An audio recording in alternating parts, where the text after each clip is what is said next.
It is Monday evening. Welcome to TPN, the on the Props Network, the greatest gambling outlet ever created. I am Joel Walkowski. I put the walk in the walk-in, and I'll be talking about all sorts of things today. College football national championships, draft props, wildcard weekend, but this would all be impossible if not for the man. He's back over there in the John Wilkes. The techie trucky has returned. Brian Allen Mitchell, how are we? I am back and I'm ready to go. This is championship weekend for college. This is wild card weekend for NFL. Can we have more fun? Can we have more fun this weekend? I don't know. I'm not sure. I mean, I think the good people of Cleveland have maybe been having a little bit too much fun, drag racing at stoplights, Kevin Stefanski getting in the hot tub with Jarvis. A lot of bad deeds going on in Cleveland. Hey, you leave that jacuzzi and that sauna alone, all right? We're having fun. We're having a good time. This is the first playoff since 2002. That's when I graduated. No, not college, high school. High school. Isn't that terrible? You might have still been in high school. Huh? You might have still been in high school. Oh, right? No, I was still in high school. Yeah, I was really cool in high school. Not really. I was probably home downloading The Matrix illegally. So, and looking at the Browns, saying like, "Hey, we did it." But this is exciting. And don't poo-poo on Stefanski. Things happen. Okay. That's my pick for Coach of the Year. Flores gave it up to him last week. So, hey, Kevin, come get your award in about 2 weeks. And after a couple tests, yeah, 5 negative tests, then you could be the Coach of the Year.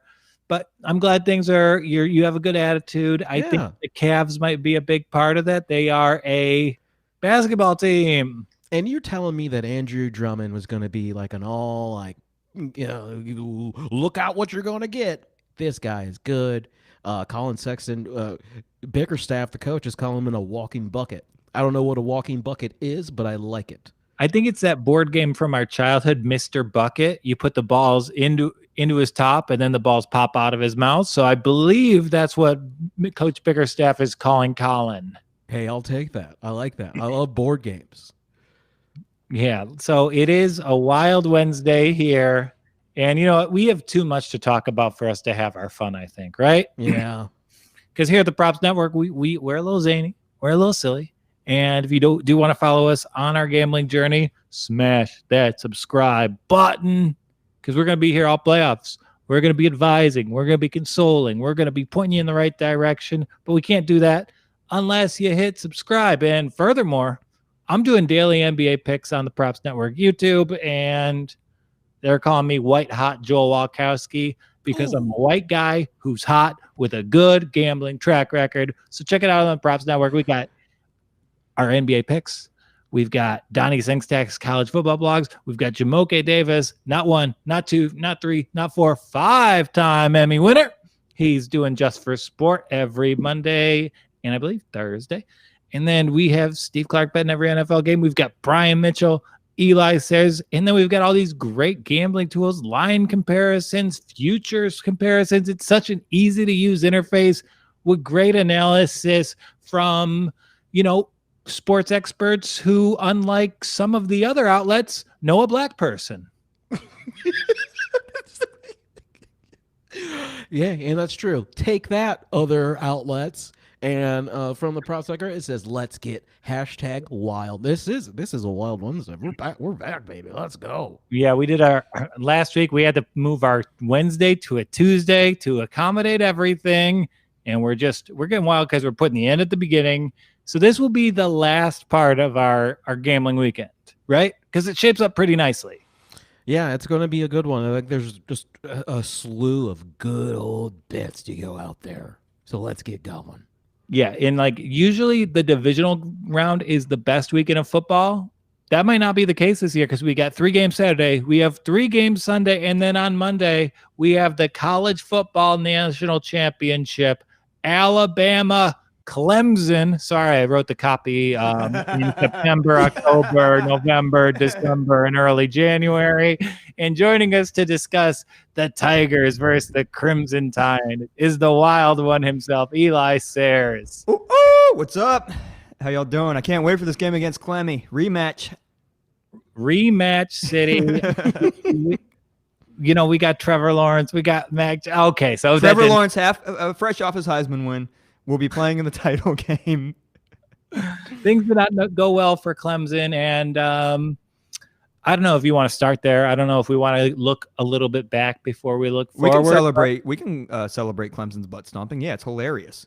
Yeah, it couldn't have been written better. Him ranking them number 11th, the Dabo chance at the perfect, wonderful stuff. There were so many red flags on the Buckeye side of this. There were so many red flags on the Clemson side. They were the Confederate flag. Sorry, Sam. Let's keep going. Clemson sucks. I'm allowed to, and I'm from the South. I'm allowed to make fun of them. I love the South. Love everything, but Clemson sucks. Brian, you're an Ohio boy. Do you have any mid-Ohio State inklings, or do you care about this? I've always, as we see, I'm a Zip fan. Okay, I'm an Akron Zip fan. We've won nothing. We've won one game this year. So when it comes down to it, Ohio State is the great. I think it's a good story for Ohio just to always just be there. But other than that, it's fun, but I don't care that much. And that's how you know Brian is one of the world's best sports fans, because we're looking up to the college football national championships. There's only one bowl game left, and when recounting his Akron Zips season, he uses the present tense. There's still a little bit of optimism. Look, there's only one university in Ohio. All right, Ohio University Bobcats, baby. The Ohio University. The Bobcats, the team of Ohio. Welcome to the college football national championship preview, folks. We got Akron. We got Akron Ohio versus Ohio University. Yeah, Akron versus Ohio with Clemson watching. That's our national championship. But no, we have got Alabama versus Ohio State. Ooh, and buddy. It's kind of the same ingredients, right? It's the same line as the Clemson game, more or less. Yeah, that makes me feel good. If we pull up that tool, we see that Ohio State is an 8-point dog. So Vegas, they think that Alabama is a half point better than Clemson. So Ohio State thinks that they are like 25 points better than Clemson, though. So, or whatever the score was. So I don't know how this is going to work out. I'm nervous. I'll tell you that. I don't know. I'm not nervous at all. I am all over Alabama in this one. Waddle's back, right? Well, I think he might just kind of be back as a decoy, but that's still good. It's good that they have to scheme for him. I don't think he's going to be at 100%, though. I mean, but they can't double up on Devonta now, though, and that's huge. So it's huge regardless. And I'm inclined to back the team with the Heisman Trophy winner as their number 2 wide receiver. I think that tells you everything you need to know about this program. Hey, the Slim Reaper, Devonta. But keep it simple here. Like, it's so easy to fall in love with Justin Fields here. It's so easy to fall in love with the Ohio State Buckeyes and them getting the upset here. Good damn. I'm scared because every time they do this, every time they talk about like, oh, this is the best offense ever with Bama, or like best defense, like 2016 Bama defense probably would have gone down as the best ever, but then lost on an illegal pick play to Clemson. But all respect to Deshaun. So now I'm nervous. I'm nervous to even say like, yeah, I think Bama will win. I don't know about. I'm not going to advise you to take them to cover. I'll say that. I'm probably going to buy it to 6.5 points. If I can get it to under a touchdown, I'm all over it. It depends if the Ohio State team that played last week shows up, we're in trouble. Much less than that, I think Bama will win, but I think if Ohio State is what they were against Clemson, I think they're going to win, to be honest. Trey Sermon's going to run all over our soft friggin' run D. Yeah, and let me just pull up some other lines in this game that I thought were pretty interesting here that tell you a lot of the story going into this one. So I'm going to talk about the over-under for team points. Ohio State, it's 33.5 there. Alabama, 41.5. I'm kind of inclined to like this under for Ohio State. You think they won't get that high? I don't think they'll get that high. Okay. I hope you're right. I would expect them to score at least 35. I think it's going to be a final of like 49 to 42 or something like that, or 45 to 42. I'm going to call 45 to 42. So you Bama. So but maybe I don't even like saying that because we're going to lose because we always freaking lose whenever.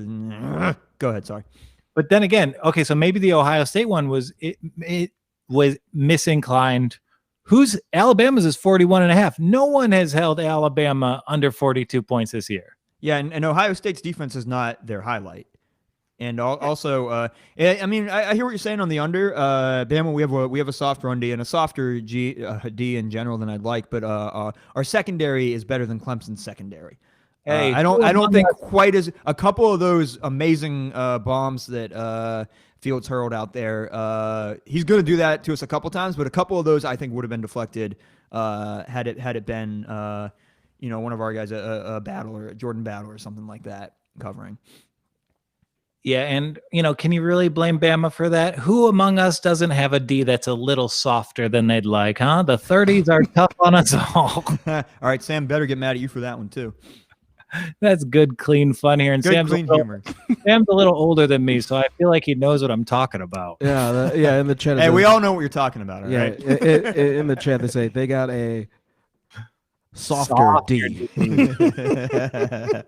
Yeah. I just don't. I hope they don't come out there limp. I'll say that. And then here's what I like. My favorite bet in this game at points bet, Trey Sermon, the over-under on his rushing yards. Oh, I don't want to hear this. 79.5. He destroys it, right? Over. Take the over. Trey Sermon, I would take the over-under of 79.5 if he was in an NFL game. That guy is incredible. That's the best back. He is a very talented young man. He is very good. Yeah, just a total game changer. You get that Ohio State tailback. It's a little bit of magic. And it opens up the passing game for Justin. I just hope we get the OSU that played Northwestern. That's just all I hope. I was gonna say, like, Trey Sermon, he is built like a Mack truck, right? Yeah. Well, I guess I don't know exactly his I don't know how big he is exactly. Oh, he's big. Is he? Oh yeah, big guy. So the big guys, you seen Najee jump over that domer? That was pretty fun. Amazing. And yeah, you were in my apartment when that happened. I forgot about that. I've never seen a guy get such yardage after hurdling someone. That was the best part. I thought that's awesome. He got like 2 extra yards and it looked cool, but then he just kept running. Like I expected him to land and kind of trip up a little, maybe get a few more falling forward. He just kept going like it was nothing. Yeah, you hurdle someone and you go for 30 yards. That's not football. That's literally an Olympic event. There are years he would have won the Heisman. Yeah, there was about 5 of them in the past decade he would have won the Heisman. It's weird that he didn't, but again, when you're the 3rd best player on your team, it's tough. Yeah, they split. I was a little annoyed that Trevor got 2nd place, but I think it's because, Devontae split the vote with Mac. Because you look at their numbers, and it's not even close. And if you want to pull he missed a couple games, okay, well, what did you say to OSU? You said, they shouldn't be eligible. Whoops, cry about it, losers. Yeah, but someone wrote an article, one of these idiots from Rubbing the Rock wrote an article that said something like the country's irrational hatred of Dabo Swinney is what cost Trevor Lawrence the Heisman. Like, what universe are you living in? Get out of here. No. I mean, I think that's the right outcome personally. Devontae became the story of the season after the FCC. No, he should have won, but Mac is a better quarterback this year than Trevor, and that's backed up with facts. I mean, I guess, but there was that. You just still have a crush on Trev. I understand it. He's your boo. No, I get it. That Notre Dame performance was just that's everything you can possibly see from a quarterback. Throwing downfield, shrugging off tacklers, shrugging off early mistakes. And if that wasn't the hardest competition he faced before OSU, I would give him credit. But he faced a bunch of soft defenses, and Max sat a lot of those 4th quarters. I'll bet he played probably as much as Trevor anyway. Anyway, we're getting off topic and getting into my own grievances. So let's talk about the title game. And then here's the deal. Here's why I like the 8. It's how little Notre Dame showed in the first round of this playoff. Because we see the great teams, and a lot of the great teams across football, they have a propensity to, once they're in control of the game, they kind of lay off the gas a little bit. And Bama in the second half, They laid off hard. They laid off so hard. They could have scored going down the field every time. They could have. But then again, this is a team where we saw Ohio State give up a ton of yardage to Indiana. Yeah. Maybe their quarterback's at a similar level, but no receiver on that core would get a snap at Alabama. Yeah, that's a good point. Great point. We got the same thing is true of Northwestern. So here, I kind of like Alabama to blow them out, but by that same token, let me pull up this prop at PointsBet that I actually really like as well. We see Chris Olave over 85.5 receiving yards. That guy is such a reliable weapon for the Ohio State passing offense. Yeah, I think that'll happen. He shows up big in every game. So I'm looking at Bama's spread for 6.5. I'm looking at the over for Sermon. I'm looking at the over for Chris Olave. And then I think you can actually get real value on the quarterback. So how's Alabama been coming out of the gate this year? First drive, always not so good. And then first drive of the second half, always not so good. And then everything else usually fine. Okay, so I see that the first quarter line is a pick. Do you think that Bama will be up after the first quarter? I think it'll be tied after the first quarter. Okay, so I think it'll be like 14, kind of similar to, I think that's what it was with the Clemmy game. Yeah, I think that's like fair. 14-14. I think that's a likely first quarter score. Yeah, but in these games with these college kids, you're either going to see someone needs to make a big play early to open up the floodgates because everyone's going to be nervous until someone breaks through and performs exceptionally. Otherwise, you might just see a couple punts to start it off. Yeah. It's not unusual for a big I hope they come out there like I got worried when they got when they let off the gas so early against Notre Dame. I hope it's not that they got complacent, and I hope it's that they just didn't. They have a lot. They didn't want to show their hand. They have a lot of schemes, a lot of plans and tricks for Ohio State that they didn't want to reveal. So they kept it very simple, bread and butter. The other thing that throws a wrench into it is Bama problems. Nothing new. Steve Sarkisian hired away. So who knows? I hope we get Steve 100%. I'm worried that we won't. They never do. Loxley pooped the bed against Clemson in 2018.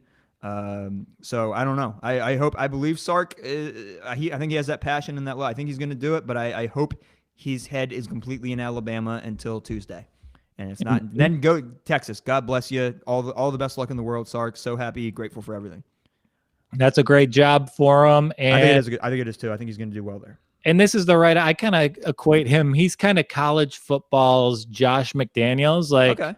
First time as a head coach didn't work. He's proven he's brilliant. And the next time he gets a head coaching job, I think some of the kind of lesser factors that held him back will be better addressed. And I expect Texas is going to be great with Sark. That's an awesome hire. I think so. Yeah. The Nick Saban rehabilitation program works once again. That's the real party. I want to go out with Sark and Lane Kiffin. Yeah. I heard that our next OC is going to be Johnny Manziel. OC Ray Caruth. Okay, I'm going to be in trouble for that one. Okay, so that's our feel for the national championship. I do think Alabama, if you see the second or fourth quarter bets off your advice, those aren't out yet, not even at the amazing points bet. I would check those out if you find them. They're not out yet, but I think it'll probably be like Bama by 2.5 in those quarters. I really like the second and fourth, but I'm over the Alabama team over, Alabama to 6.5, and then overs for Chris Olave and Sermon for rushing yards. Those are my picks. Nice. I agree with everything except for the main spread. But yeah, overall I agree. Yeah, but even buying, that's just because you're nuts. Like that's because I'm terrified. Yeah, like you guys, I'm not trustworthy right now. I don't know. I'm gonna like that Clemson game was mathematically clinched, and you were bugging when they were with Ohio State. Yeah, and I don't even like. I'm not. That's how I do. I can so easily get emotionally involved in a college football game. Yeah, I mean, I feel you. I was there, and even as someone with money on Clemson, who fancies myself a Clemson fan, it's hard not to cheer for Justin Ribs. Get that hit the ribs. Justin Ribs. So cool. Did I call him Justin Ribs? I think he's going to be fine for the band. I think he was kind of like, I don't even blame him. I don't think making a show of it is the word. He just let us know he was hurt. I don't think he was exaggerating the pain. I think he really was hurt. And I'm fine with him letting us know he was hurt because it's impressive. What a great game for them. I'm a little bit envious of them because even if they lose against Bama, I feel like I would be pretty happy if I was an OSU fan. That was just perfect in every way. The story, that was not the game of the year, but that was the win of the year, I think, no matter what happens. That was the coolest win of the year. Absolutely. And even if Alabama wins the national championship, which I think will likely happen, the narrative of this college football season was about Ohio State coming back and getting that win that was taken away from them. Yes, that was probably the biggest narrative of the season, without a doubt. I would agree with you 100%. And let's look ahead a little bit on some futures here. So we all know how good Fields was. We do know that Urban Meyer was in the stands at that Clemson Ohio State game. And up there in the shadows like a Sith Lord. That was hilarious. Well, here's the deal, dude. He's getting offered that Jacksonville Jaguars head coaching job. They are rolling out the red carpet, and Fields is 10-1 to go first overall. Oh, he's going to go first instead of Trev? I mean, I think it's a long shot. That'd be awesome. I think it's the funniest thing I've ever seen. I think what could actually happen is we see them trade down with the New York Jets. I don't think that Trevor lost a lot of shine. I'm going to be honest. No, he didn't. But I just think where did Justin Fields go to college? Georgia and Ohio State. Where did Urban Meyer come from? Boringsville, Ohio State. So, Nerd Plaza. I mean, no one has better intel on Justin Fields in football than probably Urban Meyer does. So if he's going to Jacksonville, if he likes what he hears, maybe he makes moves to get Fields instead of Trevor. That'd be funny. Just a straight up Debo to Trev. I wish Trevor all the best. I think he's a great quarterback. Joel, I have a picture of reenactment of Justin Fields with his rib injury. But he's doing okay. All those stars fell off of his helmet and onto his ribs. He's awesome. I'm ribbing him, but I think he's awesome. And here's the deal: like the last time I can remember such a clear-cut number one pick was probably Reggie Bush. He didn't go first overall, so strange things happen in the NFL draft. Strange things happen with people you're loyal to. So I tune out the Urban news. I feel like every year it's Urban Meyer is going to come back to coach blank, and it might happen. Cool if it does. I'm glad he didn't come to Auburn, but I'll believe it when I see it. I tuned it out until I saw the contract figures that were being thrown around. If how many zeros in it? It starts with a 12. Are there zeros after the 12? Or is Yeah, I think there's about 5 of them actually. Wait, that's well, this is really exposing us here on the show. $12 million. I don't like contracts. I'm so uninterested in the business side of any kind of sports. Yeah, but they're offering this guy $12 million a year. That's a lot of money. Well, how much did they give Harbaugh, who I call Suburban Meyer? Oh, Harbaugh, he just got an extension. I think he's actually getting the 12 a year. That's the best news for Ohio State I've ever heard. Hey, those kids have a great GPA, I'll have you know. I love the kids. I feel bad for the Wolverines. I love the players. I think they deserve a better coach than old khaki pants. Does Michigan need to win when they got that Jordan brand money coming in? When they got that cool color scheme on their helmets, who even cares? They already won. Yeah, people aren't going to figure out you stole it from Delaware and Joe Biden, but, well, that's a story for another day. So, yeah, I held back on a joke there, Sam. You should thank me later. Go ahead. I will say that I will be putting $5 on Justin Fields to go first overall, just because that's a conspiracy. It's just a fun one. Yeah, that's a fun one right there. I like that. That's a fun one. And you know what? I'm owed $5 from last year's first overall pick. I met a guy in line at the Fiesta Bowl, and I bet him $5 that Burrow would go first overall. And Gary from Glendale, Arizona, he hasn't paid up yet. Well, I was going to say, why did he take that bet? Was this his first time watching college football at all? Why? Not- Like everyone knew Burrow was going to go. Nah, first. he was a stupid guy. He was big into Tua, And so Glendale. Sorry. no, I was just always more of a Tucson guy. yeah, Tucson. That's Scorpion City. A lot of scorpions. I'm not going to talk about scorpions. Let's talk 2021 Heisman futures. Oh, are we talking about old Spencer and all that? Well, there was a lot of line movements came up. This dropped. Spencer was 7-1. Within 24 hours, he was 4.5-1. Nice. Well, let's see if the Mac attack comes back. Yeah, I mean, maybe. But right here, I'm going to show you a couple options. I got some takes on who I will be backing in this Heisman Trophy. Oh, wow. Spencer, since yesterday when I prepped the outline, Spencer's moved to 3-1. I mean, you could do that, or you could just, maybe back Oklahoma. Oklahoma's going to open as the favorite for next year. It seems who's behind them? Or were you going to get to that? Sorry. Yeah, it's right up there. Second, we have Bryce Young. Ooh. I hope. I wish, but I don't think that'll happen. And we have the Clemson quarterback whose name I asked for pronunciation help with from Brian. And I said, phone a friend. Well, how do you pronounce that name? Tunga Vailoa? And then we do have a lot of Bryce Young hype, obviously, 4-1. It'd be cool. I hope so. I just have to see more before I know that. I don't know. He does not. I think maybe his year will be like his junior year. Maybe. I think it's a little fresh, a little early. It's a lot money on him. Lot to ask. Sam Howell. I don't think the program will be there next year. They're not going to win enough. No, I don't think Sam Howell's going to get it. So I actually like some teams lower. I like some guys lower on it. I actually really like JT Daniels 18-1. I can see that. JT Daniels ain't bad. No, I can't read none of these fonts. It's all tiny.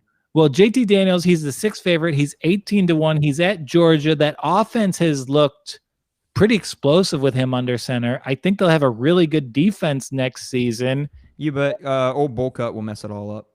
He very well might. Kirby could absolutely ruin this. Great recruiter. Not the smartest. Not the Kirby smartest in-game play caller or manager.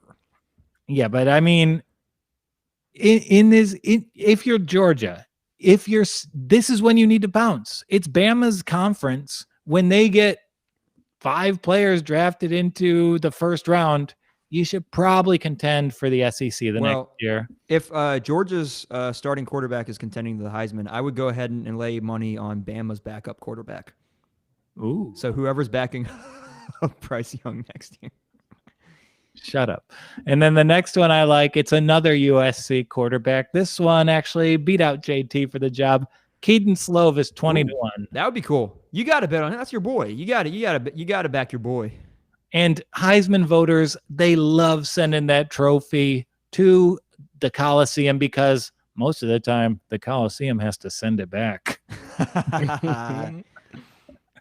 So yeah, I like Daniels 18-1. I like Slovis 20-1, and he got taken off the board actually. Oh no! Who are we talking about? Oh, is Miles Brennan? Michael Penix Jr. Why did he get taken off the board? What? No, he's there. I see him. He's all the way at the bottom. Oh, I don't like this. That's some disrespect, Michael. I hope Indiana wins it all next year, and the Penix gets the Heisman. That'll be awesome. Indiana has never won the Big Ten. They've been in the Big Ten the entire time. He's coming off an ACL injury. Yeah, they spell Hoosiers WHOSER. No one's ever seen them or know who they are. A joke we can make. So those are my Heisman picks. Do you have anyone we should think about? Kellen Mond? No. Bo Nix? Another joke we can make. Bo Nix has better odds than a lot of people. Yeah, well, I'm going for Tank Bigsby. I'd put Tank over Bo. Yeah. Heartbeat. Now he cost me that Northwestern win in the bowl game. I'm mad at him. We'll write him a letter and tell him to get better. Yeah, so those are our college football wagers. That's what we're throwing down with for the college football championship. That's what we're throwing down with for the draft. It's almost over. College football's almost over. Nah, next year's just starting. Well, I follow recruiting. True, I love following recruiting. Signing day, I get just as nervous as during the games when I'm like refreshing stuff on signing day. I mean, we got to talk to Sam. Well, maybe we can make this a monthly. Keep tabs on. Dude, we got to do a signing day up. We got to Yeah, we got to find a way to wager on signing day. Then we're good to go. All right. Well, let's give a little love right now to my friends at BetMGM. They're the official sports book of the Detroit Lions, of Jamie Foxx, and TPN, the walk-on at the Props Network. And I like these sites. I love the Money Monday Club, a free $10 bet placed at your leisure on Mondays. There's two ways to operate a business. You can focus your business on your process and producing more, or you can go the other route and think about the customer needs. And that's what BetMGM is doing on these Mondays. As a football bettor, I'm always conservative on Mondays. I always want a little piece of the action. So they're actually thinking about my needs as a gambler, and that's why they're offering out these bets. So take advantage of that. They will match your deposit with code WALKON20. So check them out. And if you are gambling, you must be 21 or older to bet online. If you have a problem, call 1-800-GAMBLER. Or if you're in different states like Tennessee or Indiana, you can call the Red Line or reach out for other resources. Do it responsibly. Do it safely. We're here to advise on bets, but also to advise on how to bet. So be reasonable, be smart, and have fun. All right. So now let's disregard that warning and talk a little NFL football. Drink of water. I don't have it here. Football. Okay. Before we get into it, Brian, do we do the FOMO? Let's do it. Okay. I'll let you lead off. All right. So to set it up, FOMO is Front Office Management Operations Report. We tell people what we saw that shows that an organization is smart or stupid. Well, for me, I picked for good FOMO here. I'm going to say for the Bills. The Bills played a couple of their star players in that first half. I'm like, okay, you know what's on.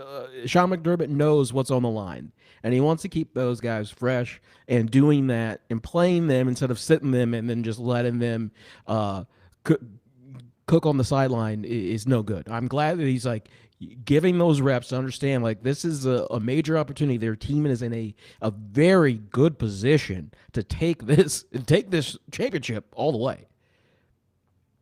And I have to agree with that. I've got some things to say about Buffalo. I will save them for my analysis of their matchup when we're going to lead with it. So it's not too long of a wait. So my good FOMO. I had a little. So I'm going to go with the New Orleans Saints. And I hate to do it. You know, I don't like the Saints. Right. I know.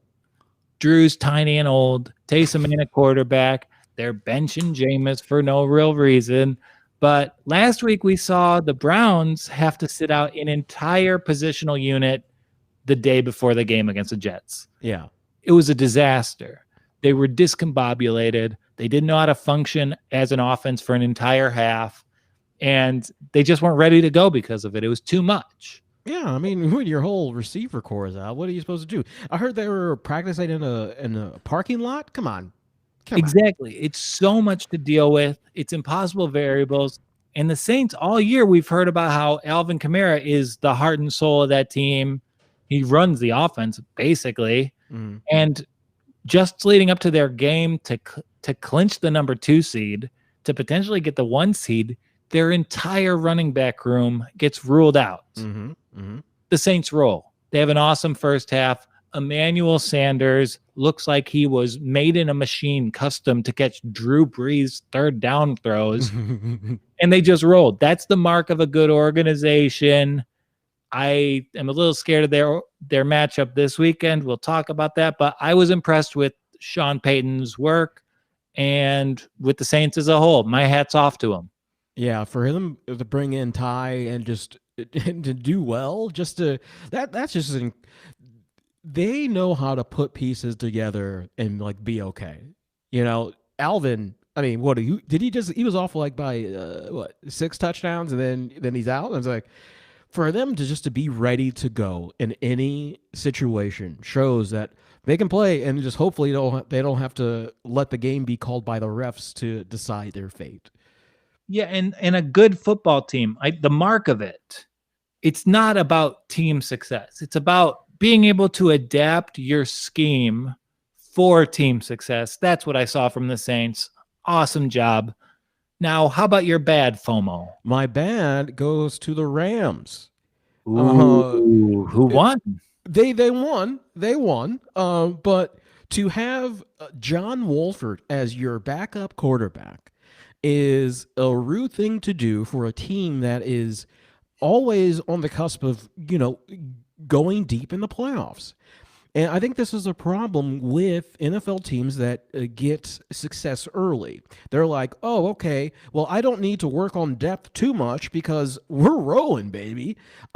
This is wrong, especially when when McVay was kind of I probably would say upset with Goff halfway through the season.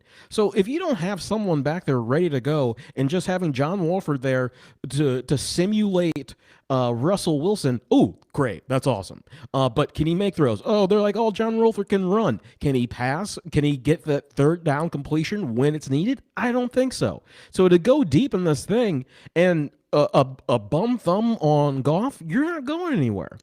Your defense is going to get you close, right? But it's not going to get you all the way. You have to make those good throws to be a really successful team in the playoffs. Absolutely. I'm with you there. But I do want to ask, what's the error in management from the Rams here? For not looking at your depth. I mean, like, hey, what's our insurance policy if Jared goes down, right? I feel you philosophically, but I think the mistake is actually in their cap management. Oh, yes. I totally agree. They're not crippled because they are choosing not to address the QB position. They're not doing it because they pay Jared Goff so much money. They literally can't afford to. Their cap is so top heavy. 3 players are the majority of their salary cap, and this is where you see it. I know, and I'm with you, but that's when you have to find the diamond in the rough for a quarterback. You can do that. You can find a competent person that can give you a game manager for those times. Find someone that was very good collegiately, that just put up numbers. It wasn't amazing, but he was able to manage the game. And that's what you need when you have a really decent defense. I'm calling it decent, but it's good. But and that's what you need, because that's what Jared Goff is, and he's the first overall pick. Oh, geez, it's a tough situation there. If anyone can do it, it's McVay. And that's the thing, because that's what you're saying. I that was kind of funny because like you were praising Sean from the Saints coach. He was saying like, oh, he knows how to Voltron his team into anything he wants. Can Sean McVay do that in the playoffs? Yeah, and maybe they can, but they also had injuries to their running back room right around the time they needed to make that transition. Mm-hmm. And, if they were scoreboard watching, maybe they laid off a little bit. Maybe. Let me see. I think we got to have the hats off to their figuring out getting Cam and all that kind of stuff in the running back situation, understanding that. But you can't just you got to have someone back there ready to go instead of Johnny Wolford. That sounds like he's more of like a lawyer than anything, which is fine. But I we'll see. Yeah, I feel you. And for my negative FOMO, I'm gonna go to Washington. What? Yeah, I know it's a feel-good story. I know you're all so happy and jubilant, and your coach battled back, and Alex Smith battled back. But can we have a little bit of a caveat on that celebration? Can we dial it back just a pinch, seeing that Philadelphia handed it to you? Oh, come on. Come on. When you bring the bench warmer into the high school game and people let him score, he doesn't go walking around like he's the best player on the team. That's what Washington's doing. You're going to be blown out, be given a division, then go off the field asking for Tom Brady. Yeah, I'm loving it. When we get to the Bucks and Washington, we'll get into more. But hey, don't blame the Eagles for doing anything here. Okay, don't blame Washington for what the Eagles have done. Okay, that's them. All right. So And I'm blaming them for the reaction to it. hey, no, you take a win in the NFL. You take any win you get. All right. I don't care if you put in Nate Suffield and he doesn't do anything. Hey, that's on them. But okay, don't blame Washington for being excited to be in the playoffs. Chase Young, so young to be in the playoffs. Be happy for that. That's where you need to be happy from. And Alex Smith being back, like hit 17 surgeries on a leg, and he's like, and now he's a playoff quarterback. Come on. I mean, Alex Smith on his best day was not a playoff quarterback, and he certainly isn't one now. Oh boy. Bucks by a million. Okay, let's get into these. We got 3 games each day, chronological order. Let's start with, I'm the most intrigued by this game of any of them on the slate. Yeah. We have the Colts visiting the Red Hot Bills. Bills are favored by 6.5 here. What do you think about this one? Ooh, let's say Buffalo is second in points. Second in points per game, second in yards per game. So they're ready to roll. I mean, Josh Allen is in a different form right now, and they're a little banged up. Diggs is banged up. McKenzie's a little banged up. But this is why you draft Josh Allen. You're going, it's going to be 30 degrees. The wind is going to be whipping around. This is why Josh Allen's there. This is going to be a good game for them. I know the Colts are good. I know they're Buckner was on the injury report, a little ankle problem, but he's going to be good to go for sure. And defense is great, but when you have Josh that can sling everywhere, I think you're going to have some trouble. And can 2 things be true, Brian? What's that? I believe every positive thing I'm hearing about the Buffalo Bills. The team is good. Josh has arrived. The fans are nearly off house arrest. But I can believe that. And I think they can absolutely win the Super Bowl. But I also think it's true that the Colts can absolutely beat them this week. It's possible. Think about the big playoff upsets through your lifetime. Is there one thing that a lot of these teams have in common? I think there is. Yeah. A dominant run game. Yeah, and Jonathan Taylor, he's really calling the past three to 4 games, which is nice, because they're really going to need it, because Phillip has been bothered with that toe injury all year pretty much. So we know Phillip. We know how Phillip throws. So if he can throw it in the wind, if he can spin it in the wind, that's going to be the factor. The defense can't just win it all for the Colts this time. Yeah, and I think I'm terrified of Rivers in this game. The blueprint for the Colts to win is to get up early behind your rushing attack, hope you stop the Bills once, and then just play behind Hines and Taylor. Yeah. They've got so much talent on defense. Yeah, they do. I just, if they spread them out, I think it's going to be a long day for the Colts, trying to figure out how do we stop Josh? Because what if Josh just pulls the ball down and starts running the ball? And he very well can do that. There's not many schemes that can take in. Again, you got to take into account Miami has an amazing defense and they shredded him. Yeah. Pittsburgh has an amazing defense and they shredded him. It feels like the Bills have won every big game they've been in, and it feels like the Colts have lost every big game they've been in. Bills just seems too easy here. Yeah, I mean, Josh Allen's progression over the years shows that he knows how to drop the dime when he needs to. So I think Josh just keeps rolling. I don't see him bouncing out right now. They're the past 3 games they've been like plus 20 against every game. Like they're putting up plus 20 points on every person. So that's confidence, and that's confidence in their offensive coordinator, knowing that, hey, we can do anything at will. And Stephon Diggs is just showing All the praise. When he got traded from the Vikings, I'm like, oh no, another receiver going to Buffalo purgatory. But he has shown that he wants to be there and he wants to be a vocal leader for that team, and that's what they've been missing for a long time. Yeah, and it's kind of like they've got these little race cars around Josh Allen. Every receiver is undersized, a precise runner with amazing hands. Right. I like how they supported him with their roster building. Yeah, they're gonna miss Cole Beasley a lot, but I think McKenzie stepped up 3 touchdowns last week. If he's still healthy and running, I think that just shows another threat because everyone's gonna be keying on that last tape of McKenzie going, and then Stephon Diggs comes in for 2 touchdowns. Okay, so this is crazy. I haven't done it this year. I think the Colts cover, but the Bills win.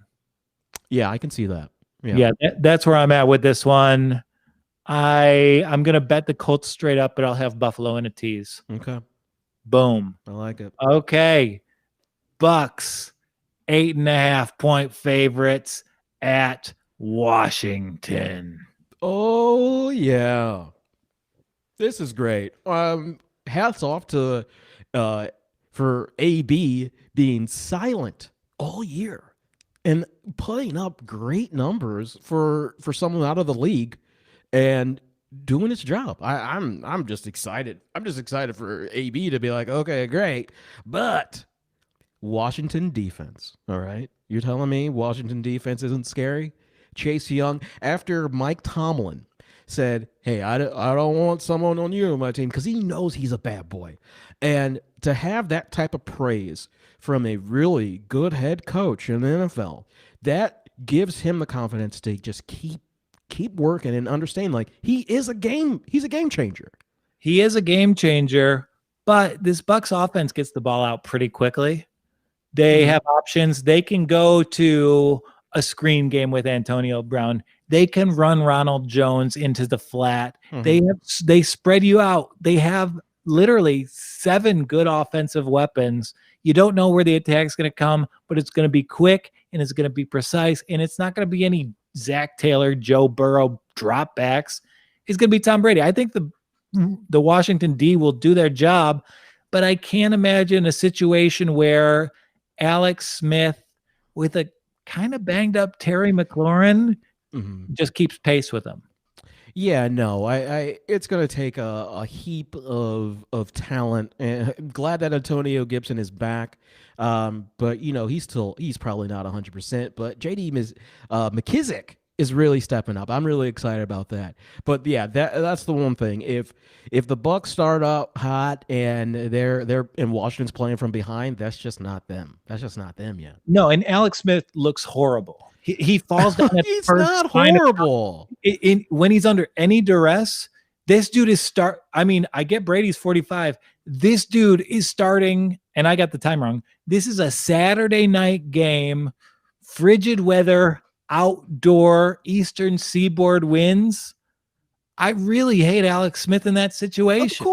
Of course. I mean, hey, remember playing basketball and you just tore your ACL or whatever, and when you try to get to the basket again, you're kind of scared, right? You're kind of scared because you think it's going to happen again. This is what we're seeing live with Alex Smith.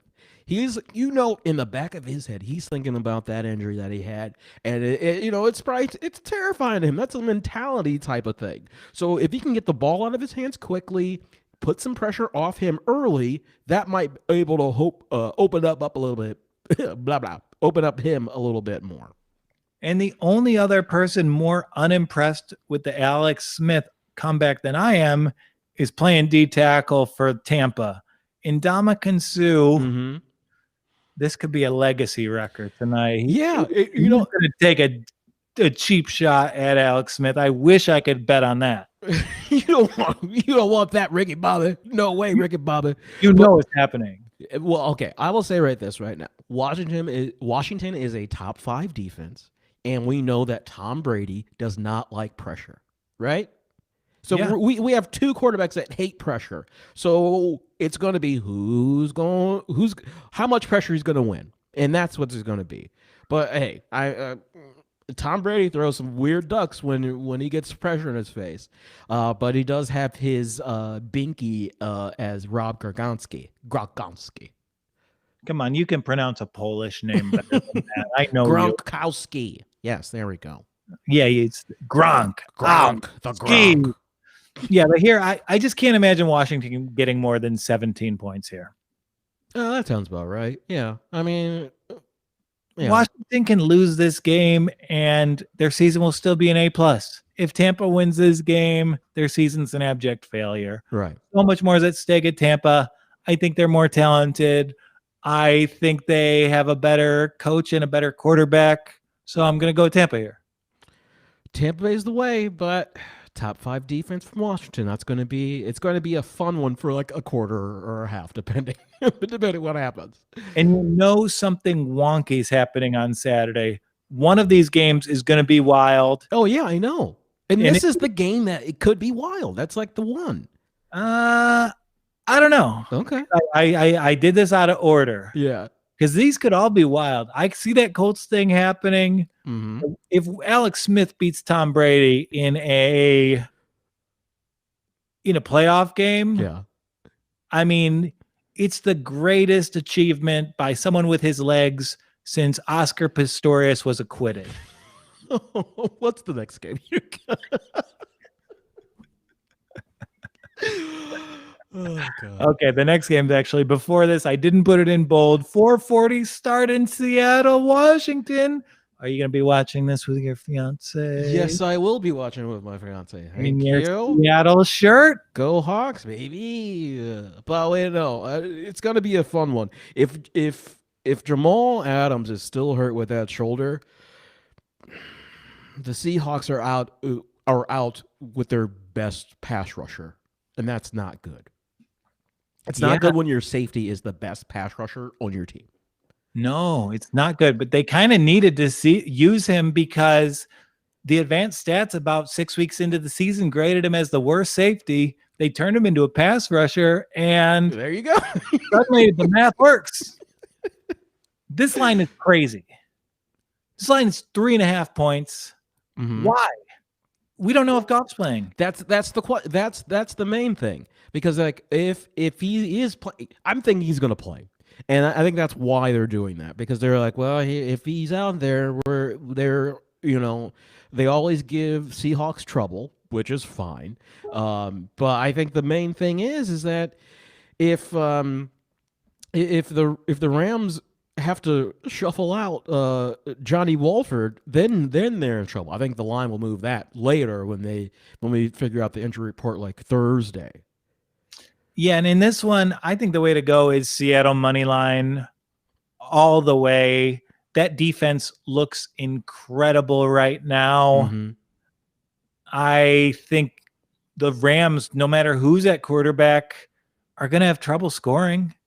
Oh, yeah, they're going to have trouble scoring, and I really don't see the Seahawks having trouble scoring too much. I know DK Metcalf is hurt. He's hurt, and, they're just trying to keep on going, but his ankle is not in good shape. Yeah, but if he's hurt and he still draws in Jalen Ramsey, that's great. Then you got Tyler Lockett ready to go. Yeah.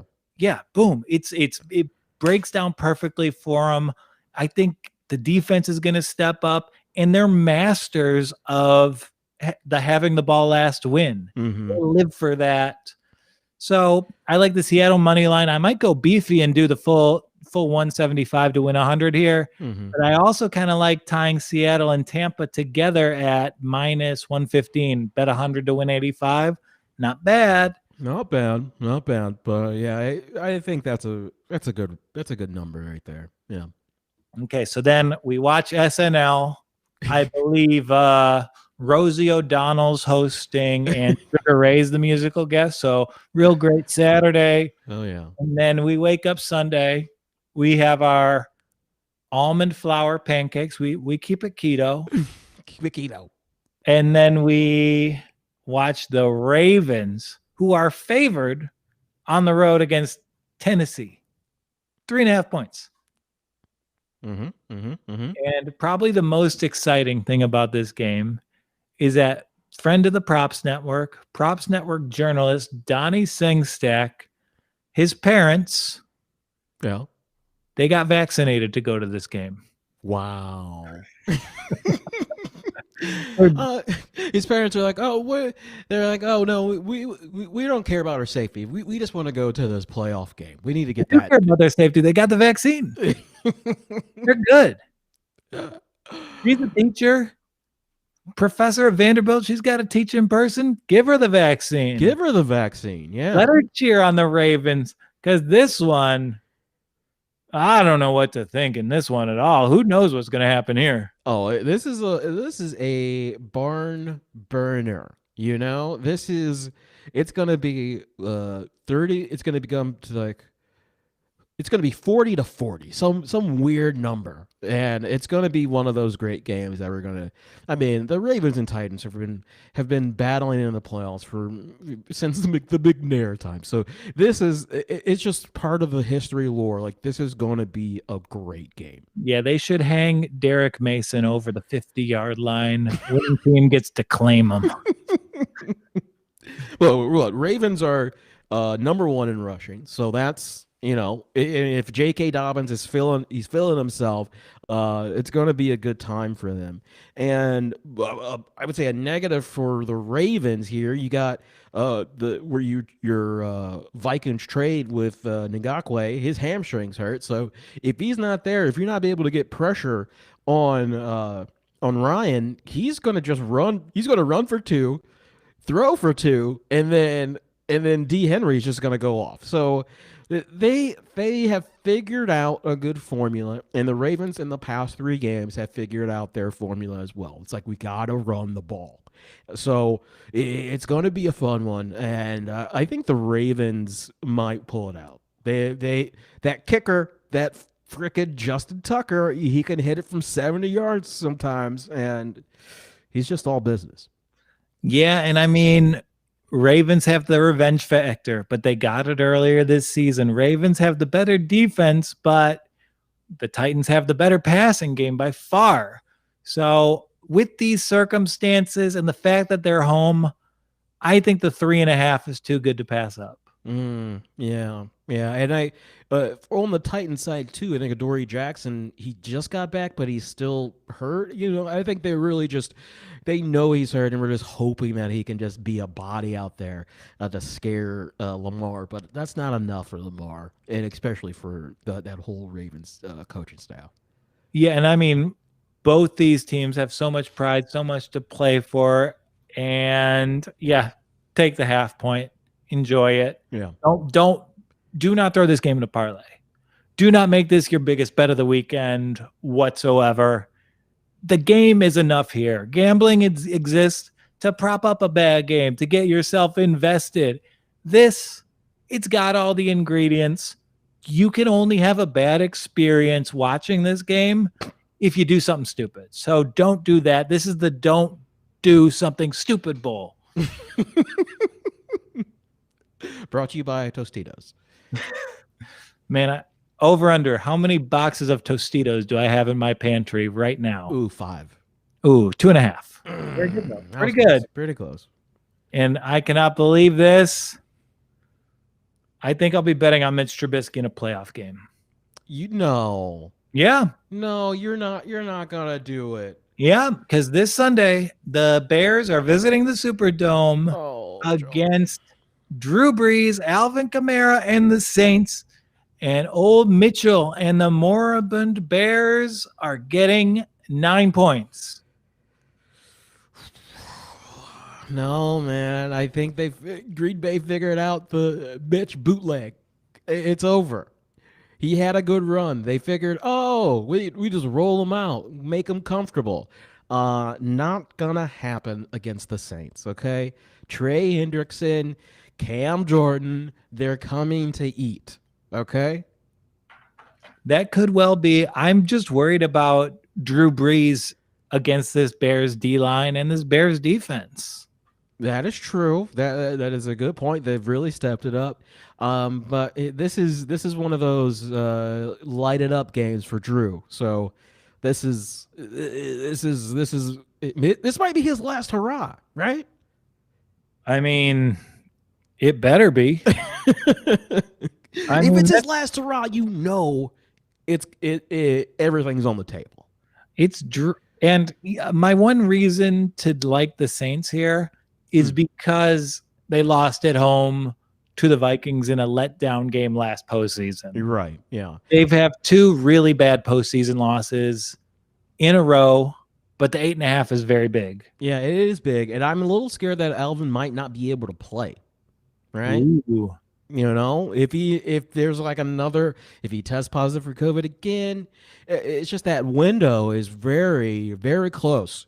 But they've shown, we were talking about before, that they know how to win in those situations. So if they can pull it off, great. If not, it's going to be the Drew Brees show. The Drew Brees show. That's kind of like Tim Allen still having a sitcom. Yeah, I mean, these Sunday, it's very easy for me to get an angle on the Saturday games and have something I firmly believe. These first 2 Sunday games are tough.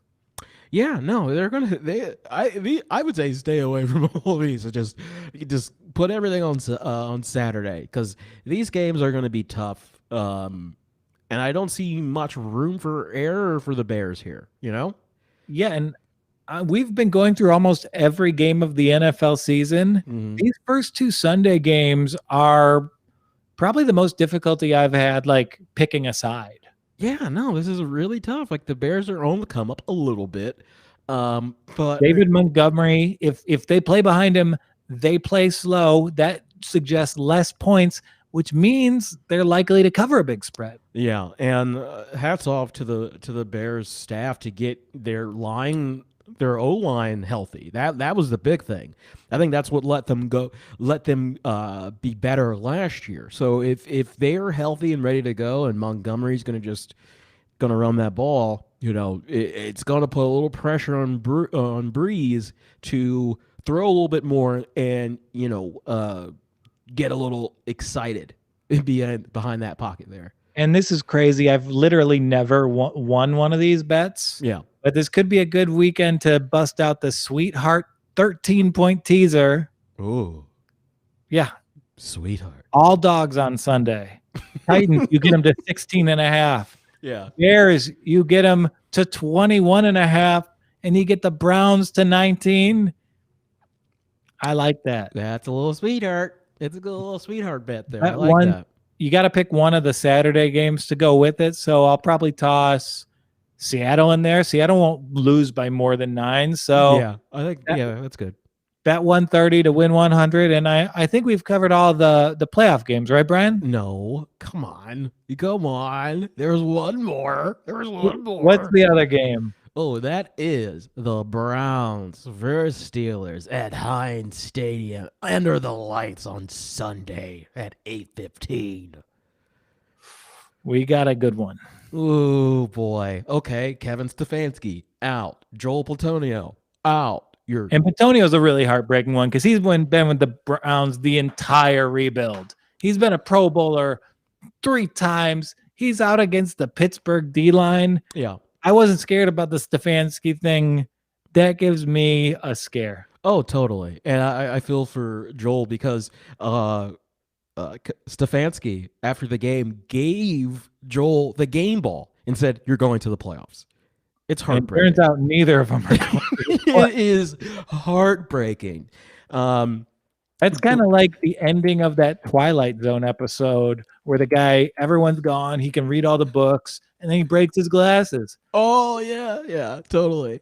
Joel Batonio, you have time enough at last to enjoy the playoffs. And playing the Steelers last week, we almost gave that game up. That game was almost gone because that's how good the Steelers are. They're opportunistic, and they can – and Chase Claypool is just a dynamo. They woke up Claypool. Claypool had not been that guy since like week 6, and then he's there. Yeah. And but you got to give the hats to Andrew Berry for having a secondary that hasn't had Denzel Ward on the field for multiple weeks. He's always got hurt with a calf. He's probably played like five games this year because of the injuries. And our second corner, Greedy Williams, hasn't played all year. So our secondary depth is it's amazing. It's not the best, but they have learned that they can still win the game. So with BJ Goodson coming back, that's like that's really good help for the Browns. But I will say that the Steelers for the past 3 to 4 games have been run on a lot. Okay, a lot. So if we know that they have a great zone scheme, so passing is going to be an issue. But if you can just run that ball, hey now, it might be the Nick Chubb show. But I think Baker really shows it all. He shows that this will supplant. Is that a word? That will get him where he needs to be. And I'm so excited for Baker to be in this stage. And I think for Nick Chubb, I think Nick Chubb is going to run for 200 yards. Let's go. If anyone's going to be a big game back, it's Nick Chubb. And you're the Browns. Not a lot of people say that, but I actually understand what it is like to be a Browns fan. When you get to the playoffs and you get that win, it's not going to be easy, and that's the textbook here. You've got this malarkey with the Jets game. You've got this harder than expected Pittsburgh game, and now you got a playoff game, your first in 18 years against your second most hated rival, and you're just getting shellacked. So many obstacles are in the way, but that's just how it was always going to be. And none of this has surprised you, has it? No. In Cleveland, nothing is easy. Everything is hard. So this is where we want to be. And I think this is going to be where we want to, this is the game we want to be at. So it's going to be so much fun. I just don't see Baker flinching this game. The last time the Steelers played, Baker threw an interception first. His first throw was an interception to the house by Minka Fitzpatrick. So there's so much things going on right now that I think it's on Baker's shoulders, and I think he understands that now. We talked about how the Colts losing every big game made me think they would win a big one in the playoffs potentially. I think that's true of the Browns too. Yeah. They've been chasing these ghosts Darnold style in their division. They got a chance under the bright lights, and if there's a soul in your body, you got to be throwing down on the Browns in this one. Oh yeah, one of my favorite things I like. But after the game, I think on Monday, the Browns signed Brian Allen. He was on the Bengals practice squad, but he was a corner with the Steelers. He's a big body corner, so I don't know if they're going to throw him out there to match up with Claypool, because that's what you need. What we saw on Sunday, when we didn't have anyone that could match up with Clay, not someone that could just give him that push of the body, whatever, to be like, hey, this isn't just your spot, man. So if he's in there, great. I'm hoping Denzel's back because he really solidifies. He puts a nice bow on that secondary, and he can just take any receiver you want out of the game. Yeah, and I mean, trading a 5th rounder for Ronnie Harrison from the Jags was such a needed thing, and he really helps our safety position. So I mean, it's going to be an interesting game. I'm excited. Yeah, I cannot wait for this one, and I'll be on the Browns +6. Oh! And if it's a good weekend, I'm going to throw a little bit on their money line. Okay. For you. Oh, do it for Baker. Do it for the city of Cleveland there. Okay, so just off the top of my head, we got Colts, Seahawks, Bucks, Titans. You're going Bears, right? I don't know. Bears. It's up to 10 now. Yeah. And Browns. So I believe it's all favorite Saturday, all underdog Sunday.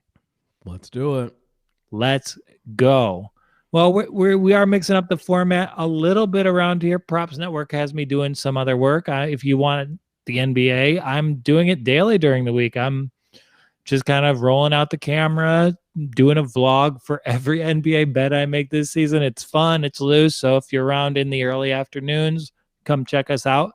So we're going to be down to probably one a week moving forward. I think that's cool. I think that's fun. And I think less is going to be more. How about you, Bra Guy? I like it.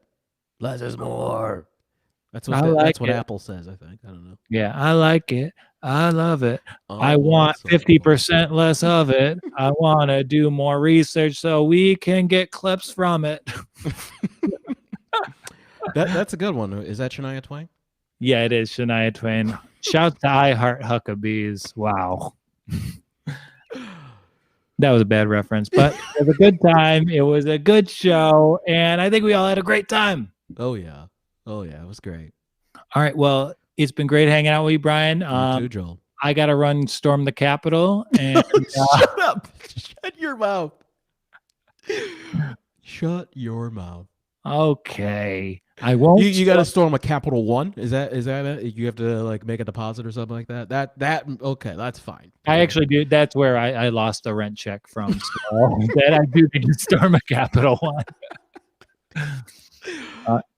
All right. Well, until next time, this is the Props Network, and I'm Joe Walkowski for Brian Allen Mitchell walking off.